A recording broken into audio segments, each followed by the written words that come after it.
So, how's everybody doing? I just wanted to relay thanks again to both Alabama State and Louisville for scheduling us in a hurry. You know, Alabama State did not have to do that, and we appreciate Coach Bradley and everybody down there for letting us in, and the other teams actually, because they had to okay it too. And then Louisville was just a spur of the moment. I mean, we were canceled about 11:30 in Texas, and it was a really good call on their part because it's been miserable over there. So immediately we started looking around to see who we could play, and then about 12:30, I sent out that tweet that said, we're willing to play anybody or anywhere. And Louisville called me, and they were supposed to go to South Carolina, and the weather looked really bad there. And then it just took about an hour and a half for the 4 games to come up and reschedule all of those. So thanks again to both of those schools. And then our administrators too, they had to okay all this.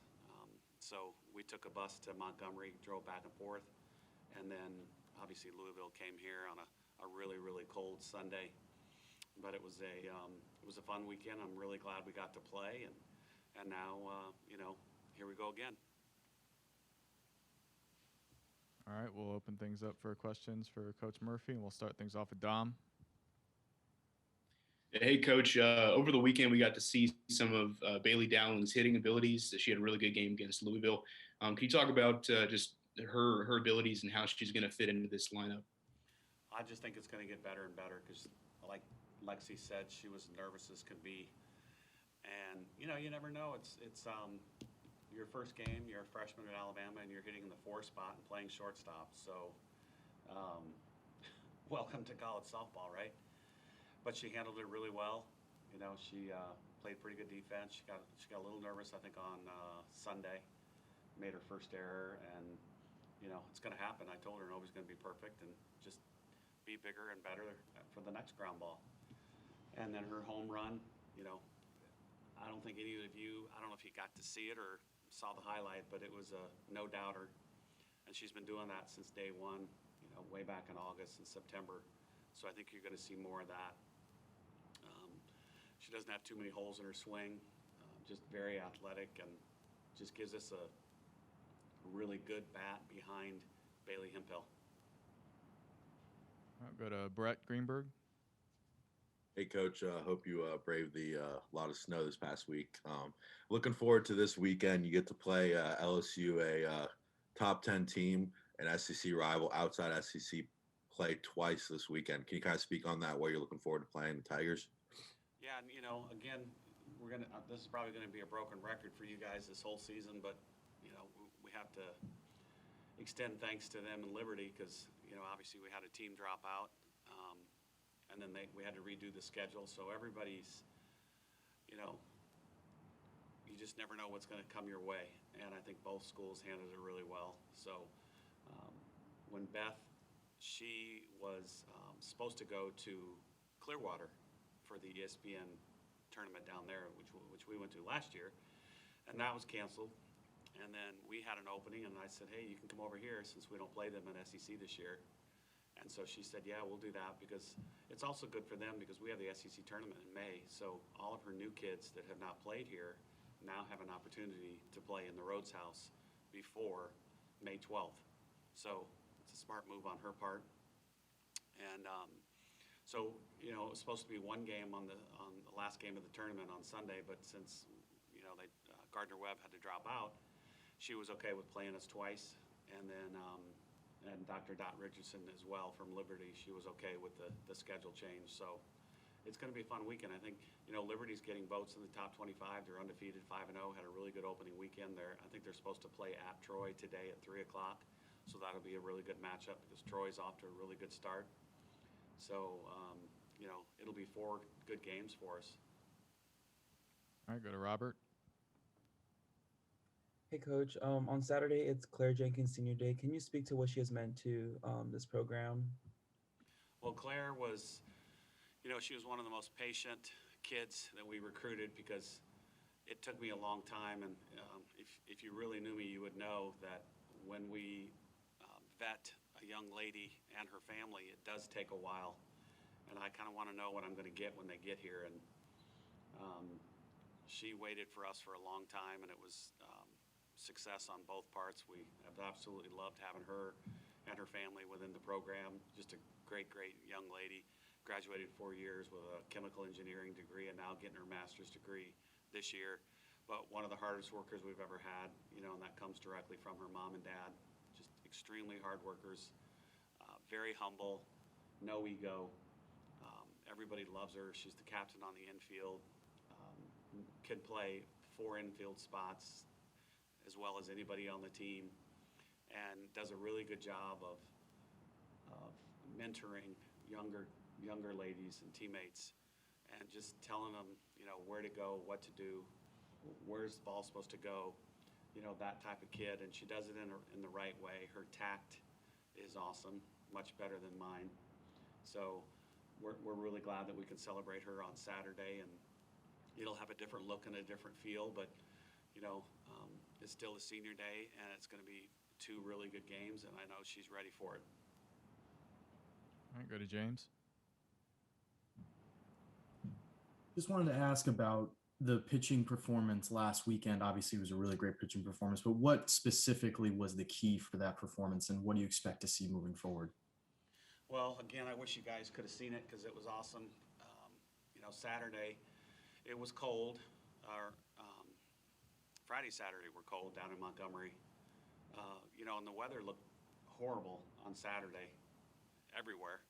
And I don't know how we got it in, but we got to play both games down there, and then obviously on Sunday. But, Steph did a really good job calling pitches. Both catchers did a good job, but then the pitching staff too. Montana started us off.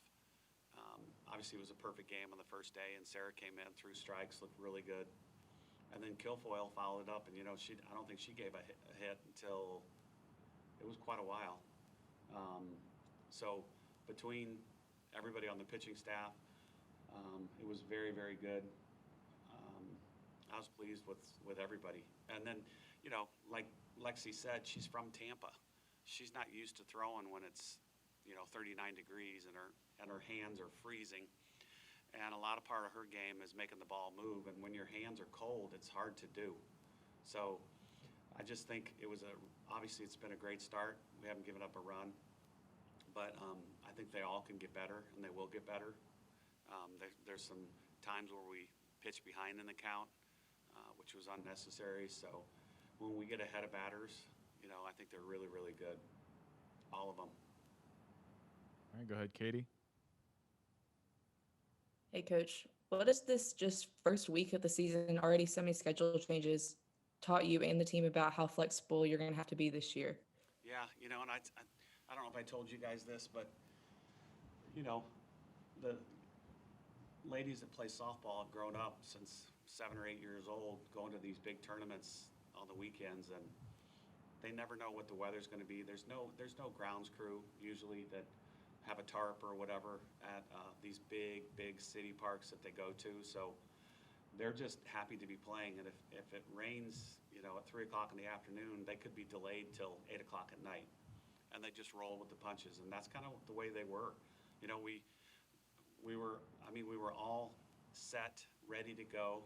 Our luggage was on a bus on the way to Austin. Our radio crew had already left. They were driving there. And then boom, basically 3 hours you're supposed to get on our charter flight, it's canceled. So curveball number 1, right? And then, okay, we get to play. And then totally different opponent. We didn't know who we were going to play. Obviously, we didn't scout Alabama State and Notre Dame.